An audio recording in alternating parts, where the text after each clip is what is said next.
I know that I have shared with some of you the entirety of this story, and with many of you I've shared parts of this story about my friend Brooke, but I would like to share with you today the most profound experience that I have had with death to date. I met my friend Brooke 3 days after I started seminary while I was attending the orientation, my first few days to be a seminary student.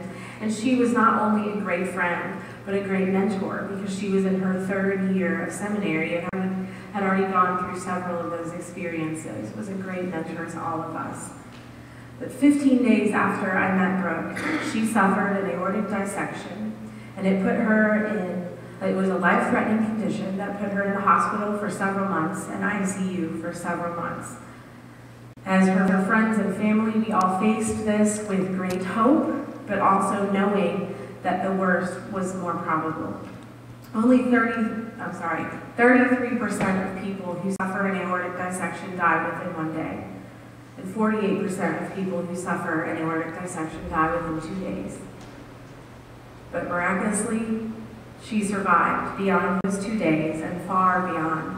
Brooke moved to Mississippi to live with her mom and her stepdad for several months to recover. She went back and forth to Houston, Texas for more surgeries and more tests. But after about 12 months of this going back and forth between Houston and Mississippi, she finally was able to return to Kentucky. But her return to Kentucky was not without its challenges. She had to drop and start over several classes because she missed so many due to her health. She could not keep a stable job because of her medical condition, and she was constantly struggling with recovery. But she did come back to Kentucky, and she was determined to finish her Master of Divinity degree and be ordained. And in 2008, she was. Surrounded by friends and family in Black Mountain, North Carolina, all of us celebrated that special day with her. But in January 2009, Brooke had her 15th surgery in 3 years on her 4th aortic aneurysm. And while the surgery appeared successful, after a difficult and delicate few days of a shaky recovery, on January 22nd, 2009, my best friend Brooke Schneitman took her last breath at age 28. All of her friends had done so much for Brooke over those last 3 years, taking care of her in her times of need, arranging housing for her parents when they came up for all of her surgeries. We had developed prayer chains, and I'm pretty sure every Christian church, Disciples of Christ in Kentucky, had prayed for Brooke at some point during those years. We caught her up on her readings and took her notes from class when she couldn't go because of surgeries. We had all done so much. But now there was this, her death, and there was nothing that we could do to change it. These bones were dry and brittle, scattering a deserted ground, and there was nothing to be done. Lazarus had been ill, but Jesus had not arrived to cure him in time, so Lazarus died. And he had been dead for 4 days, and there was nothing that could be done about his death. Death, that final ending to all that we are, that conclusion to all that we have been, that one thing that we cannot cheat, that one thing that none of us can avoid, that one thing that none of us can solve ourselves. It seems as if there is nothing that we can do about death.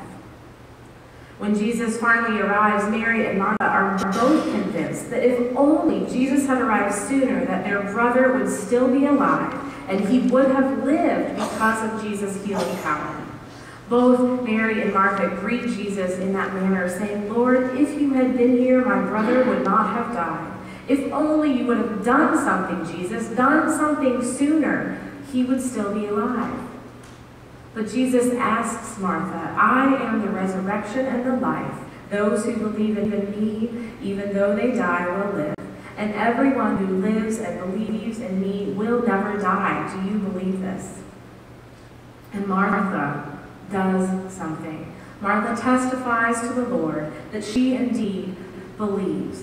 "Yes, Lord, I believe that you are the Messiah, the Son of God, the one coming into the world." As Ezekiel looked out across that middle of the valley full of bones, dry What is he to do? What can he do to change these bones into something that resembles life? For God even asks Ezekiel, "Mortal, can these bones live?" As if Ezekiel is the one that's supposed to make them live again. And even though he feels like he may not be able to do something, he does something, and he answers, "Oh Lord God, you know."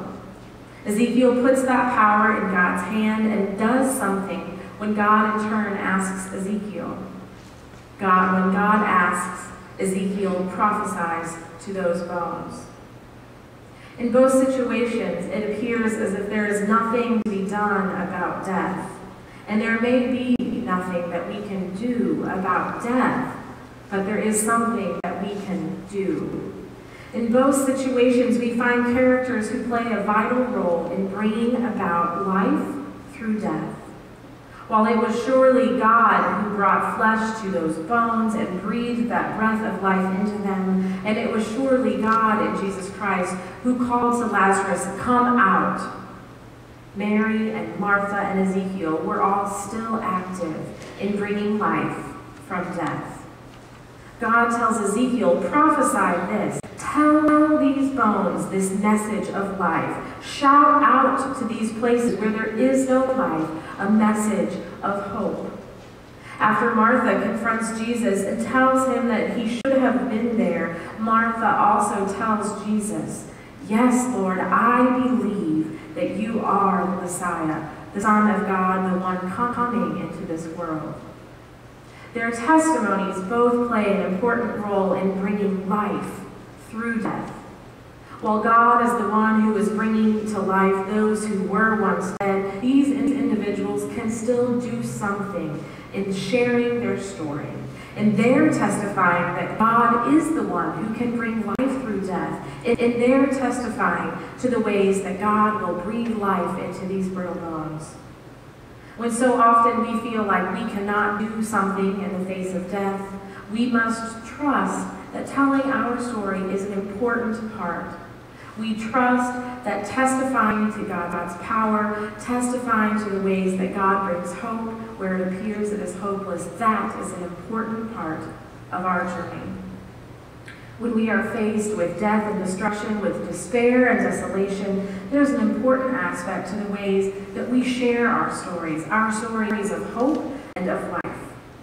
When the world looks grim and devoid of life, dry from energy and without a soul, we must do something by telling these stories that life indeed does come out of death. And we must trust that telling these stories of God, that God can and has and will bring life out of death, we must trust that our testimony is an important part that brings life from death. And so I share with you my testimony. I have to trust that in sharing my stories of Brooke and the ways that she inspired so many of me, our friends, our minister friends, to be the welcoming and loving and radically hospitable ministers that they are, I have to trust that my testimony is an important part of her continued life.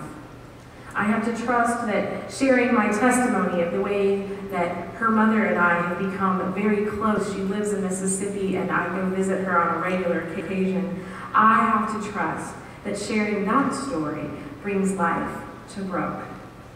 I trust that the growing relationships that we as Brooke's friends now have together, that we all had one thing in common, we loved Brooke. I have to trust that it is an important and significant thing that we are doing to share our stories of friendship that brings life to Brooke. And we can trust that in sharing all of our testimonies, our stories of how God is working in and through our lives, that is an important and significant thing that we can do to bring and to share life out of death in situations of hopelessness and despair. We can trust that our testimonies bring life out of death.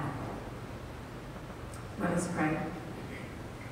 God, we give you thanks for the many ways that you have shown us how you bring life from death, and for the example that you give us in Jesus Christ. Inspire us, O Lord, to continually seek out the life in our world, for we know that death does not have victory, that life can and will continue to come out of death, because you are God of the living. We pray these and all things in the name of the one who conquered death, Jesus Christ. Amen.